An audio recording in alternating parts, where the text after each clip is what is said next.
My name is Mike. I'm a Careers and Employability Consultant at Leeds Beckett, and I'm just going to talk to you today about assessment centres and just give you some hints and tips on how you can prepare for assessment centres and how you can prepare for the graduate selection process. I'm also going to include in this virtual assessment centres, which are obviously really important at this moment in time as well. So what am I going to cover? I'm just going to go over some background and some hints and tips. I will spend some time talking about virtual assessment centres specifically, although a lot of the stuff that you prepare for a virtual assessment centre is the same as a normal assessment centre. It is worth just having a quick mention of it.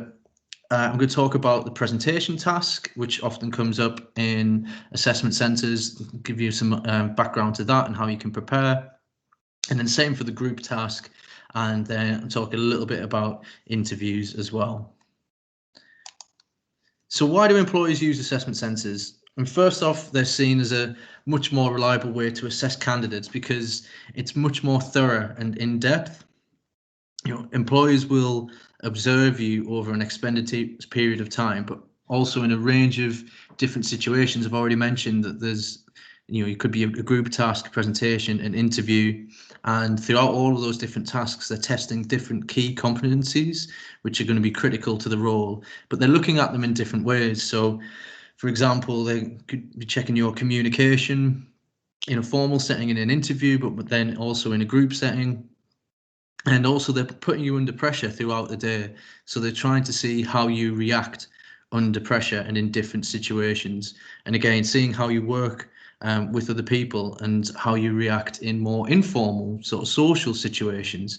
So I think compared to an interview where it is really sort of formal, you might just speak to the panel, very much just a question and answer. An assessment centre just provides such a much broader way of assessing you. So, like you say, in a group task, in those social situations as well, in loads of different situations and scenarios. So that it is much more in depth, and it's really an effective way to manage large volume recruitment. Because if an organisation needs to hire, sort of, some organisations we work with can be hiring 100 graduates plus, more than that sometimes. That's a lot of people to interview. So whereas an assessment centre, you can have 15 to 20 candidates there on a day, and you can select sometimes 5 or 6 from that particular day. So it's a really good way to manage larger volume recruitment. So just on virtual assessment centres then, there's some other things to consider. I think the key one is to practice with the technology. So make sure that you're comfortable using Microsoft Teams or Zoom or whatever platform that the employer will be hosting the assessment centre on. Make sure that your camera's on, that your microphone's on, and make sure that you're comfortable with both of those. And still dress to impress, even though it's going virtual. You still need to dress professionally and to make sure that you give that really good first impression. Prepare thoroughly. Prepare in the same way that you would prepare for a face-to-face assessment centre. I'm going to talk about how you can do some of that shortly and what to expect. And then just try to stay calm. It's really important in an assessment centre. Calm. I think one thing not to do, if you feel like you haven't performed the best at one particular task, try not to worry. There are more tasks coming. There are more parts of the day. Just stay calm and just try and be yourself and be as confident as you can be. And if you've prepared, that confidence should increase. And what sort of things can you expect on an assessment centre? So like I've mentioned, almost certainly be some sort of group activity, which we'll talk about in more detail shortly. You could receive like an intra exercise, or sometimes called an ITRA. This is essentially a list of tasks that you are given, and you then asked to rank them in priority and how you would approach them. So it could be anything from Your manager has asked you to write a report that's due tomorrow, and you want to have a look over it on their desk later that day. It could be something just along the lines of, can you contribute to a collection for someone who's leaving? That's another email. So it's literally from one end of the spectrum to the other, and everything else in between. And it'll give you, this is to give employees an idea of how you sort of prioritize your tasks and how you organize your day.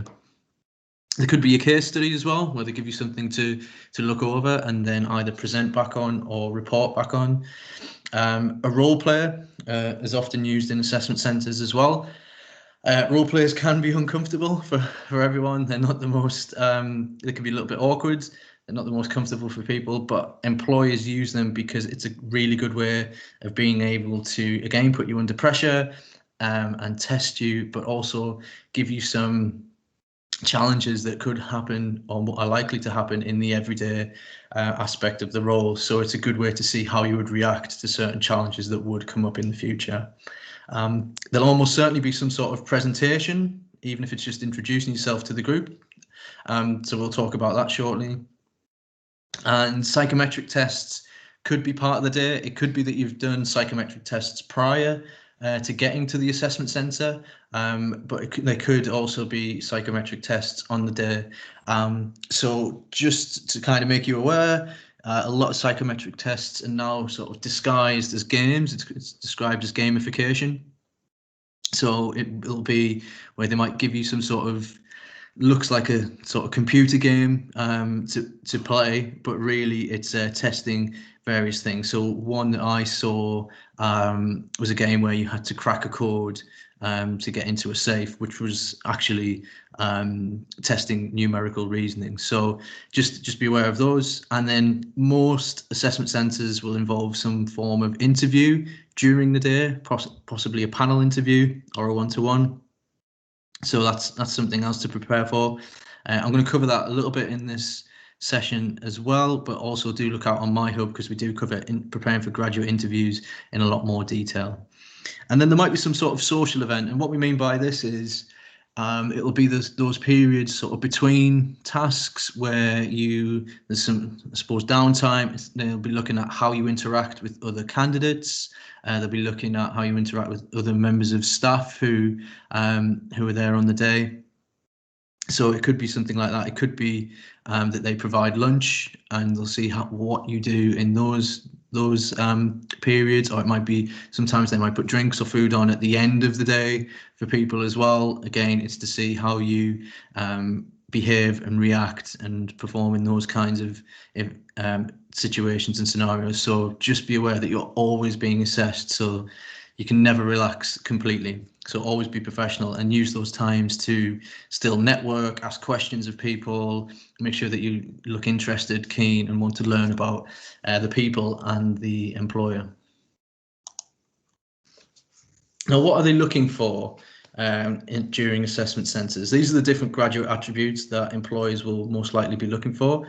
So the good news is that during your time at Leeds Beckett, that you know, and the studies that you've completed, you will have developed most, if not all, of these skills.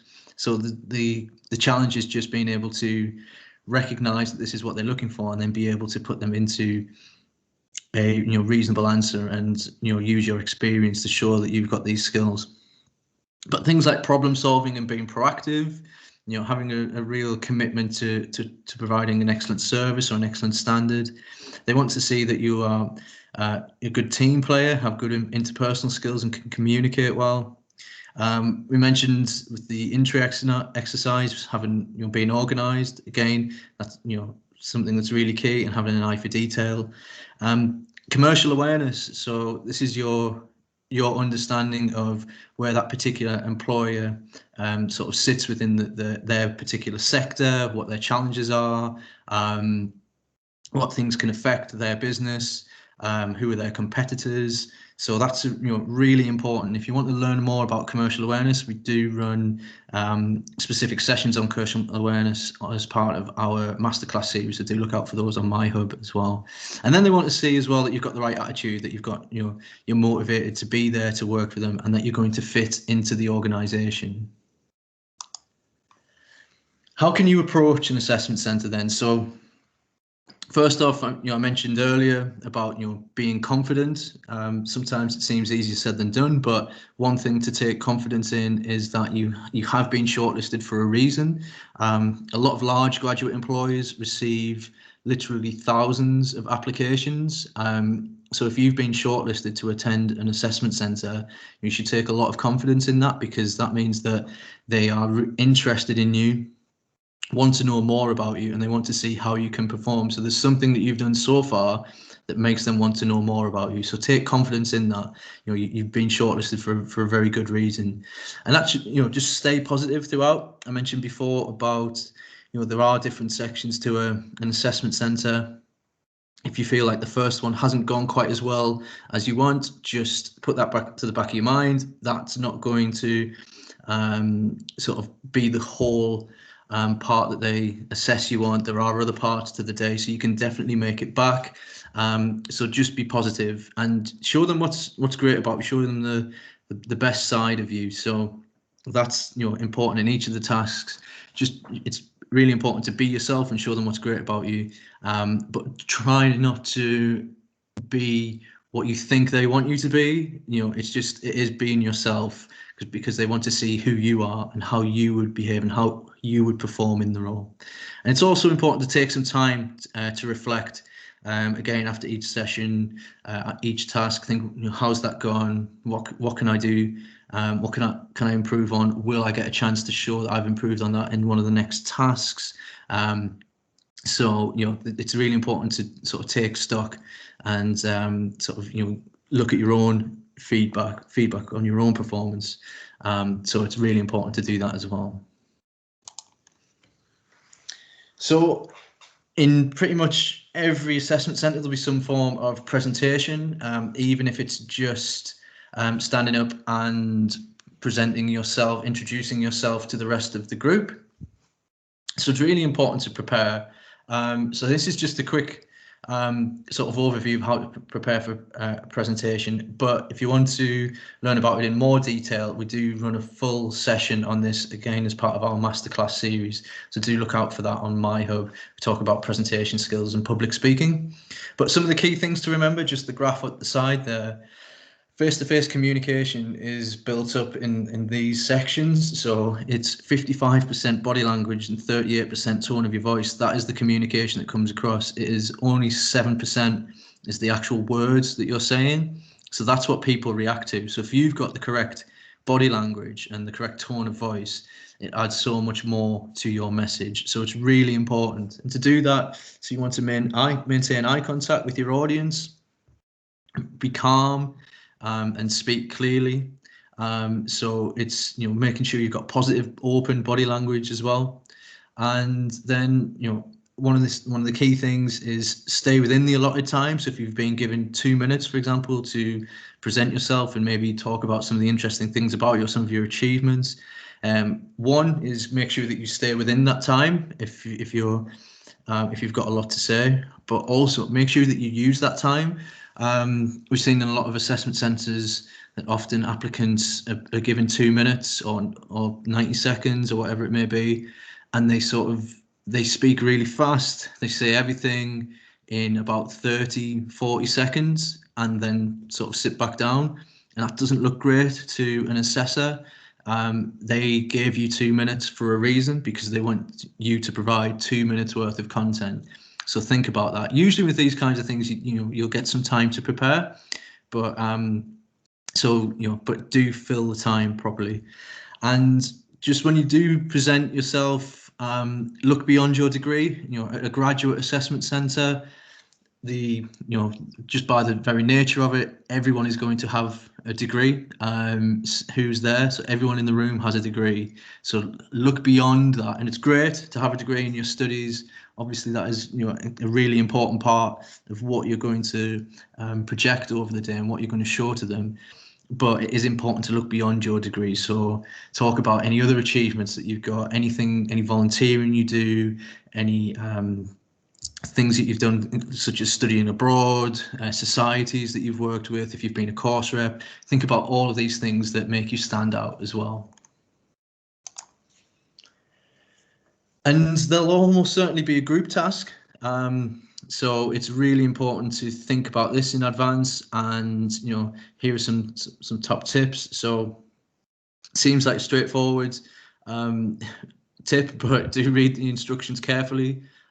So when you sort of turn the task over and you're given it, just make sure that you know exactly what the task involves, and then be clear about your objectives and agree a plan at the start. So yes, we're going to have this discussion, but what do we want to achieve from it? What are the objectives that we have, and what do we want to draw out from the discussion, and what are we aiming for? So try within your discussion as well, try to use sort of persuasion and consensus. Keep voting as a last resort, because they want to see that you're able to persuade, negotiate, communicate with people, and it's not let's just put everything straight to a vote every time. So that's an important thing to remember. A huge one here, keep to time.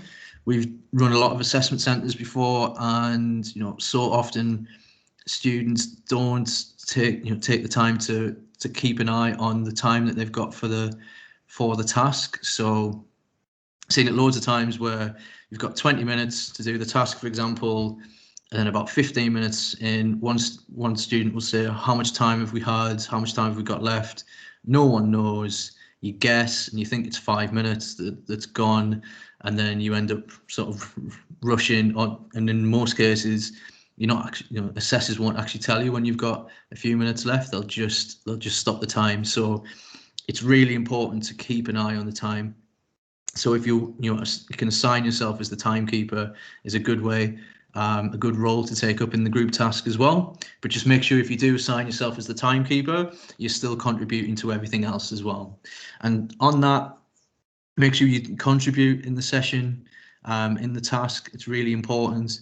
But also a really good thing that I think people don't always realize is that encourage everyone to contribute. So if you ask other people what they think, especially someone who maybe hasn't spoken too much, if you say something, ask them what they think of it as well, because that's what an employer will want to see. They won't want to see just one person who puts their viewpoints ahead really forcefully above all others. They want to see that you can collaborate and communicate. So do bring other people into it as well, because it goes down really well for the assessors. So just on interviews then, a lot of graduate employers are now using strengths-based interviews, and like I said, at an assessment centre there'll almost certainly be an interview during the day. So strengths-based, they focus very much on you, what you enjoy doing and have a natural aptitude for, what sort of gets you motivated, what have you got a lot of energy for, and trying to see what your motivations are. And these are really personal to you. So self-awareness is really important here. And I would say there's no real right or wrong answers, because it is personal. They just want to see you and get to know you. And one of the things that they'll be assessing for is to see if you have the right attitude and motivation, if you will do the job that you're going for. And that's what strengths-based interview questions are getting at. So just some examples there. Tell me something you were really proud of. What's a successful day look like for you? Tell me about a task that comes easily to you. What would you say your biggest weakness is? What's the thing that's always last to be done on your to-do list? That's a good one. So these are different examples. I do cover strengths-based interview questions in a lot more detail in my interview sessions that we run every week at the moment on MyHub. So do check out MyHub for those, because we will go into those in a lot more detail, just on ways that you can prepare for them, how you can recognize your own strengths as well. But so yeah, do check that out, because it does go through it in a lot more detail, but it's a really important part of an assessment centre. And then a different type of interview, which hopefully you're sort of all aware of as well, is competency-based interview. So competency is a behaviour or skill that will be critical to the success of the role. So any questions that you get here, things that say, give me an example of when you've had a challenging problem to solve, any questions that start with, can you tell me a time when, can you provide me an example of, those types of questions. So because what they're doing is they're looking at evidence of past behavior to predict future performance. So, for example, basically, when have you previously demonstrated a particular competency? So, they could follow up with further probing questions after they've asked something. So be prepared for those. But there's a really good, solid way of answering competency-based interview questions, and that's the STAR model. So hopefully you've all heard of it. Again, we cover this in more detail on the interview session that we run, but it's it's situation, task, action, result. So the situation and the task, you're really just setting the scene. You're saying who you are, what you were doing, and who you were doing it for, and what was the task you were given. And then the action, this is where you put in loads of detail. This is about 90% of the answer. And this is where you talk about what you did as opposed to what we did. So, for example, if you're talking about something that you've done in a group, make sure you talk about the specific contribution that you had to the group. What did you contribute? How did you delegate? Did you lead? What was your role within the team? So don't just say we did this. This is what we did as a group. So it's really, it's a really big part of the answer, the action, and then the result. Just briefly at the end, this is where you show a tangible skill or attribute that you got from that session, from that particular example. So, I mean, that's my sort of brief run through of assessment centres. What I would say is a lot of those different parts we cover in a lot more detail in the interviews session, but also in the masterclass series. And if you do want to have a go at a mock assessment centre where we put you through a group task, a presentation, and it's a chance for you to prepare get some feedback really on how you perform, especially if you're got an assessment centre coming up that you want to prepare for. It's a good environment to get some feedback and see any areas where you can develop. We do run those sort of twice a semester, so look out for those on my hub. The details are at the bottom there. Please give us a follow on social media. We do a lot of work, post a lot of content on Instagram. So all of our events and sessions are on there, so do follow us on there. And if you do have any questions, you can get in touch with us, careers@leedsbeckett.ac.uk. And just one final way to get in touch with us as well that's new for this semester is we've got our Careers Live chat, which takes place Monday to Friday between 2 till 4. So that you just get onto that from the Careers homepage, the My Hub address that's on the bottom there. And there's just the little chat icon in the bottom right corner of the screen, and there you can click on that, and then you can have an instant chat with a careers consultant as well. So hope that's been useful. Thank you for taking the time to have a look through it, and hopefully we'll see you at one of our mock assessment centres coming up or one of our other sessions. Thanks very much.